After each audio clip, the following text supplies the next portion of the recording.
Hello friends, मैं शुभम तिवारी एक बार फिर से आपका स्वागत करता हूँ हमारे यूट्यूब चैनल डिवाइन क्लासेस में।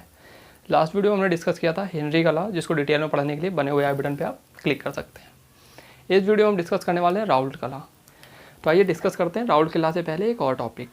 देखिए हेनरी के लॉ में जैसा कि हमने पढ़ा था बेसिकली उसमें क्या था, एक गैस थी, क्लियर, जिसको हम सॉल्युबल करा रहे थे किसमें, लिक्विड में। यहाँ पर क्या होने वाला है, हम लिक्विड के साथ बात करेंगे। पहले हम जानते हैं वेपर प्रेशर क्या होता है। वेपर प्रेशर, देखिए वेपर प्रेशर होता है जिसको हम लोग कभी कभी ये भी कह सकते हैं सैचुरेशन ऑफ वेपर प्रेशर, है ना, सैचुरेशन ऑफ वेपर प्रेशर या फिर इक्विवेलेंट वेपर प्रेशर। देखो होता क्या बेसिकली, हम करने वाले क्या हैं कि अभी हमने इसमें कोई लिक्विड भर रखा है। क्या भर रखा है? लिक्विड, ठीक है। और इसको हमने क्या किया, ऊपर से ब्लॉक कर दिया और इसके अंदर वेपर जनरेट कर दिया, यानी इसके अंदर की जितनी एयर थी वो हमने क्या किया है, बाहर निकाल लिया है। फिक्स टेम्परेचर पे इसके बावजूद भी क्या होता है कि इसके कुछ मॉलिक्यूल्स जो होते हैं वो इवेपोरेट हो रहे होते हैं और कुछ जो होते हैं वो किस कंडीशन में होते हैं, सैचुरेशन की कंडीशन में होते हैं। तो दोनों कंडीशंस में क्या होता है कि जब रेट ऑफ इवेपोरेशन जो होता है वो, और जो आपका होता है रेट ऑफ कंडेंसेशन, वो दोनों किस में हो जाता है, इक्विलिब्रियम कंडीशन में आ जाता है। किस में आ जाता है, इक्विलिब्रियम कंडीशन में, ठीक है। तो उसे क्या कहते हैं, हम उस कंडीशन को सैचुरेशन वेपर प्रेशर या फिर इसका दूसरा नाम होता है इक्विलिब्रियम वेपर प्रेशर, और या फिर इसे सीधे सीधे वेपर प्रेशर के नाम से भी जाना जाता है। क्लियर, बात समझ में आई? अभी हम आगे पढ़ने वाले हैं राउल्ट का लॉ। ये चीज़ समझ लीजिए, जब रेट ऑफ इवेपोरेशन और रेट ऑफ कंडेंसेशन आपस में क्या हो जाते हैं, इक्विलिब्रियम कंडीशन में आ जाते हैं, तो वो जो प्रेशर होता है वो क्या कहलाता है, सैचुरेशन वेपर प्रेशर या फिर इक्विवेलेंट इक्विलिब्रियम वेपर प्रेशर या फिर वेपर प्रेशर। क्लियर। अभी हम बात करने वाले हैं राउल्ट लॉ की। तो चलिए आइए देखते हैं क्या होता है राउल्ट लॉ। देखिए राउल्ट लॉ बेसिक सा कॉन्सेप्ट है। ये किन्हीं दो ऐसे लिक्विड के बीच में यूज होगा, बहुत ध्यान से सुनिएगा।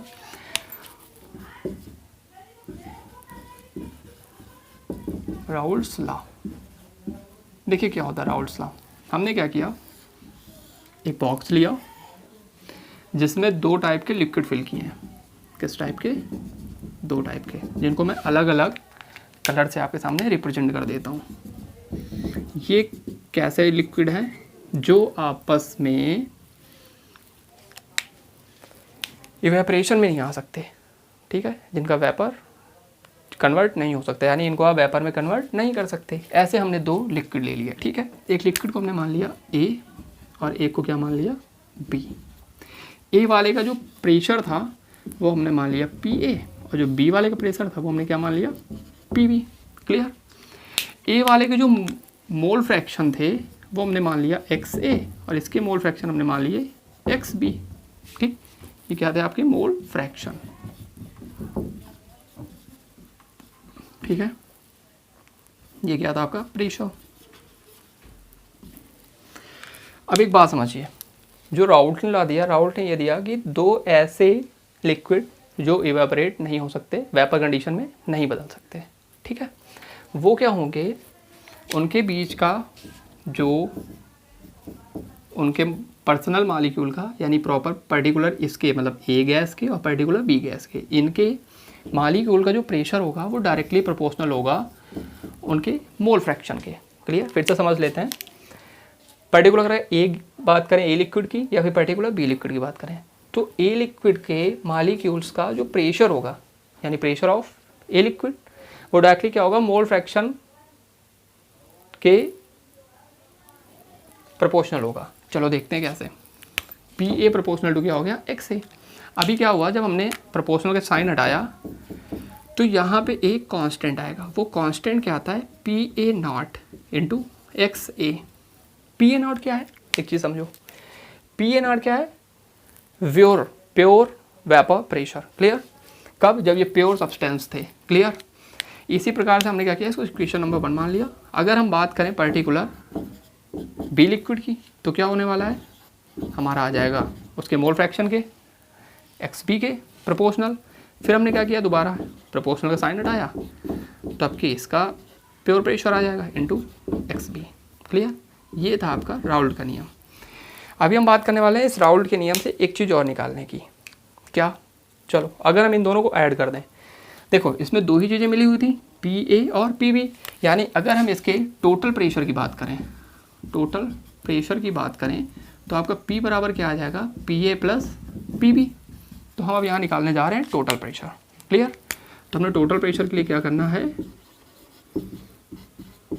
P A equal to P A plus P B कर देना है। अच्छा, हमें क्या करना है, पी ए की वैल्यू ये फाइंड रख देनी है यहाँ पे, P A naught into X A plus P B naught into X B. आप यहाँ भी लिख के छोड़ सकते हैं, आप इसके आगे चाहिए तो और सॉल्व कर सकते हैं। देखिए कैसे, लास्ट वीडियो में जब हमने मोल फ्रैक्शन पढ़ा था तो हमने एक चीज़ देखा था कि जितने भी टोटल चीज़ें यहाँ मिक्स होती हैं उनका जो मोल फ्रैक्शन का एडिशन होता है वो किसके बराबर होता है, 1 के बराबर। यहाँ पे कितनी चीज़ें जुड़ी हुई हैं, तो कौन कौन से हैं, एक है आपका एक्स ए और एक है एक्स बी। तो ये किसके इक्वल हो जाएगा, 1 के। अगर हम यहाँ से एक्स की भी वैल्यू फाइंड करना चाहें तो क्या आ जाएगा, 1 माइनस एक्स ए। या फिर अगर एक्स ए की वैल्यू फाइंड करना चाहें तो क्या आ जाएगा, 1 माइनस एक्स बी। ये वैल्यू उठा करके हम यहाँ पुट कर देते हैं। तो देखो क्या आएगा, total pressure P equal to P A minus 1 minus X B plus P B naught into X B. चलो ब्रैकेट ओपन करते हैं तो क्या होने वाला है, पी ए नॉट माइनस, देखो P A naught X B plus P B naught X B. हम इससे क्या करने वाले हैं, एक्स बी कॉमन ले लेते हैं।